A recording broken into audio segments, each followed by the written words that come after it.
రాహుల్ ఇంట్లో నుంచి వచ్చి లవర్కి చెప్తూ ఉంటాడు, నేను అందరిని వదిలేసి నీకోసం వచ్చానని చెప్తుండే. ఆ మాటకి లవర్ ఉండి, నువ్వు ఆ విషయంలో మాట్లాడుతున్నావు, గొడవ జరగడం వల్ల విడిపోయాం అనుకుంటున్నావు, కానీ మీ వాళ్ళు అలా ఉండరని నాకు అనిపిస్తుంది అని చెప్తుంది.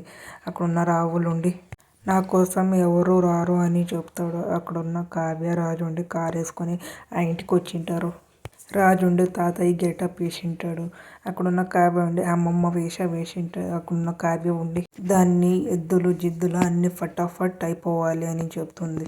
అక్కడున్న రాజు ఉండి అక్కడున్న రాహుల్ గడికి కళ్ళు తెరిపియాలి అని చెప్తాడు. అక్కడున్న రాహుల్ ఉండి, నాకు ఎవరు లేకున్నా నాకు మీరే ఆప్తులు మీరే ఆస్తులు అని చెప్తాడు. ఆ వాడికి రాజు ఉండి, నీకు ఎవరు లేదని అనుకున్న ఏంటి వెధవా అని అంటాడు. ఆ వాడికి రాజు ఉండి అలానే చూస్తుంటాడు వాళ్ళ వైపు. రాహుల్ లవర్ కూడా అలానే చూస్తుంటే వాళ్ళిద్దరిని, అక్కడున్న కావ్య కూడా వాళ్ళిద్దరిని అలానే చూస్తుంటారు. అక్కడున్న రాహుల్ ఉండి వింతగా అలానే చూస్తుంటాడు. అక్కడున్న రాజు ఉండి కళ్ళజోడు సరి చేసుకుంటూ ఉంటాడు. మీకు ఇష్టమైతే లైక్ చేయండి, సబ్స్క్రైబ్ చేయండి, కామెంట్ చేయండి, షేర్ చేయండి.